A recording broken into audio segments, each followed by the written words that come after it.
प्रिय विद्यार्थियों, नवांकुर डिजी लेसन में आप सभी का स्वागत है। पिछले अध्याय में हमने संस्कृति का स्वरूप पाठ का सारांश समझा था। आज हम संस्कृति का स्वरूप पाठ के अभ्यास प्रश्नों का अध्ययन करेंगे। तो सबसे पहले इस पाठ का पहला प्रश्न है, पहला लघुत्तरीय प्रश्न है, संस्कृति से लेखक का क्या आशय है? तो इसका उत्तर होगा, संस्कृति से लेखक का आशय जीवन जीने के ढंग से है। हम जिस प्रकार से जीवन जीते हैं, जिस प्रकार से अपने कार्यों को करते हैं, जो हमारा सामाजिक स्वरूप है, वो सब हमारे संस्कृति के अंग कहलाते हैं। तो संस्कृति से क्या आशय है? संस्कृति से लेखक का आशय है जीवन जीने का ढंग, जीवन जीने का तरीका, ये हमारी संस्कृति कहलाती है। अगला हमारा प्रश्न है, व्यक्ति का जीवन कब ढलने लगता है? तो इसका उत्तर होगा, व्यक्ति का जीवन तब ढलने लगता है जब वह एक ही पड़ाव पर टिका रहता है, अर्थात जब व्यक्ति कर्म करना छोड़ देता, व्यक्ति कर्म करके नए नए कार्यों को नहीं करता है, तो व्यक्ति का जीवन ढलने लगता है, उसका जीवन एक ही स्थान पर ठहर जाता है, रुक जाता है, तब व्यक्ति का जीवन ढलने लगता है। अगला हमारा प्रश्न है, हमें दुराग्रह क्यों छोड़ देना चाहिए?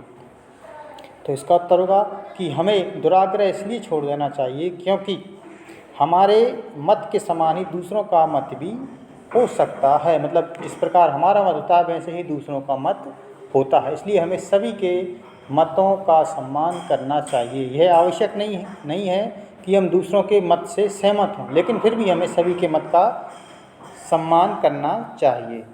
अगला प्रश्न है, भूतकालीन साहित्य से हमें क्या ग्रहण करना चाहिए? तो इसका आंसर होगा, भूतकालीन साहित्य से हमें रूढ़ियों से ऊपर उठकर उनके नित्य अर्थ को ग्रहण करना चाहिए। अर्थात भूतकालीन साहित्य में जो भी बात हमारे वर्तमान में प्रासंगिक है, उसे हमें ग्रहण कर लेना चाहिए, और जो भी बात भूतकालीन साहित्य में जड़ हो गई है, मतलब जो अब हमारे लिए उपयोगी नहीं रह गई है, हमें उसे छोड़ देना चाहिए।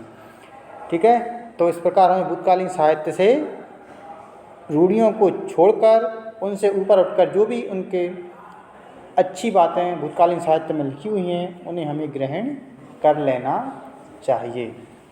अगला हमारा प्रश्न है, धर्म का मथा हुआ सार क्या है? तो धर्म का मथा हुआ सार है प्रयत्नपूर्वक अपने आप को ऊंचा बनाना। यही धर्म का मथा हुआ सार है कि हम कर्म करें और कर्म से अपने जीवन को अच्छे से अच्छा बनाने का प्रयास करें। यही धर्म का मथा हुआ सार है। तो इस प्रकार हमारे लघु उत्तरीय प्रश्न पूरे होते हैं। अब हमारे दीर्घ उत्तरीय प्रश्न है, उन्नत देश कौन कौन से दो कार्य एक साथ संभालते हैं? तो इसका उत्तर होगा, उन्नत देश आर्थिक कार्य और संस्कृति संबंधी कार्य, ये दोनों कार्य एक साथ संभालते हैं। क्योंकि व्यक्ति के जीवन में जितने आर्थिक कार्य आवश्यक होते हैं, उतने ही सांस्कृतिक कार्य भी आवश्यक होते हैं। जहाँ व्यक्ति अर्थ से जीवन की सभी सुख सुविधाओं को प्राप्त करता है, वहीं संस्कृति से व्यक्ति का मन प्रसन्न रहता है, और ये दोनों ही व्यक्ति के जीवन के लिए आवश्यक हैं। इसलिए जो उन्नत देश होते हैं वो आर्थिक कार्य और संस्कृति संबंधी दोनों ही कार्यों को एक साथ संभालने का काम करते हैं। तो ये हमारा पहला प्रश्न पूरा हुआ। अगला प्रश्न है, संस्कृति जीवन के लिए क्यों आवश्यक है? तो इसका आंसर होगा, संस्कृति जीवन के लिए आवश्यक है यह इसलिए कि इससे हमारी निष्ठा पक्की होती है, हमारे मन की परिधि विस्तृत होती है, हमारी उदारता का भंडार भर जाता है ना। तो इसलिए संस्कृति हमारे जीवन के लिए परम आवश्यक है। अगला प्रश्न है, कौन से मनुष्य आत्महनन का मार्ग अपनाते हैं? तो इसका उत्तर होगा, जो यह सोचता है कि पहले आचार और धर्म गुरु जो कह गए सब सच्चा है, उनकी सब बात सफल है, और मेरी बुद्धि या विचार शक्ति टुटपुंजिया है, ऐसा बाबा वाक्य प्रमाण के ढंग पर चलने वाला मनुष्य केवल आत्महनन का मार्ग अपनाता है। अर्थात जो व्यक्ति पहले के व्यक्तियों द्वारा कही गई बातों पर आंखें बंद करके विश्वास कर लेता है, वह व्यक्ति आत्महनन का मार्ग अपनाता है। ये हमारा प्रश्न पूरा हुआ। अगला प्रश्न है, कैसे लोग नई संस्कृति को जन्म नहीं दे पाते? तो इसका उत्तर होगा, जब कर्म से भयभीत व्यक्ति केवल विचारों की उलझन में फंस जाते हैं तब वे नई संस्कृति को जन्म नहीं दे पाते। अर्थात जो व्यक्ति कर्म नहीं करता, कर्म से डरता है और केवल विचार ही करता रहता है, वह व्यक्ति कभी भी नई संस्कृति को जन्म नहीं दे सकता। नई संस्कृति को जन्म वही व्यक्ति देता है जो आगे बढ़ने का प्रयास करता है, कर्म करता है और नई नई कार्यों को करने का प्रयास करता है, वही व्यक्ति नई संस्कृति को जन्म दे पाते हैं। तो ये हमारा पूरा हुआ। अब इस पाठ की व्याकरण है। पहला प्रश्न है, निम्नलिखित शब्दों के विलोम शब्द लिखिए। तो विलोम शब्द क्या होंगे? उन्नति का विलोम होगा अवनति, उदारता का विलोम होगा अनुदारता, नूतन का विलोम होगा पुरातन और सम्मान का विलोम होगा अपमान। तो ये हमारे विलोम शब्द होते हैं। अगला प्रश्न है, निम्नलिखित मुहावरे लोकोक्तियों का अर्थ स्पष्ट करते हुए वाक्यों में प्रयोग कीजिए। तो यहाँ पर कुछ मुहावरे हैं, उनका हमें कुछ लोकोक्तियाँ हैं, हमें उनका अर्थ भी लिखना है और फिर वाक्यों में भी प्रयोग करना है। तो पहला हमारा मुहावरा है, जीवन का ठाठ, अर्थात जीवन का आनंददायी रूप, ये इसका अर्थ है। इसका वाक्य में प्रयोग होगा, कर्म करने वाले व्यक्ति के जीवन का ठाठ निराला होता है।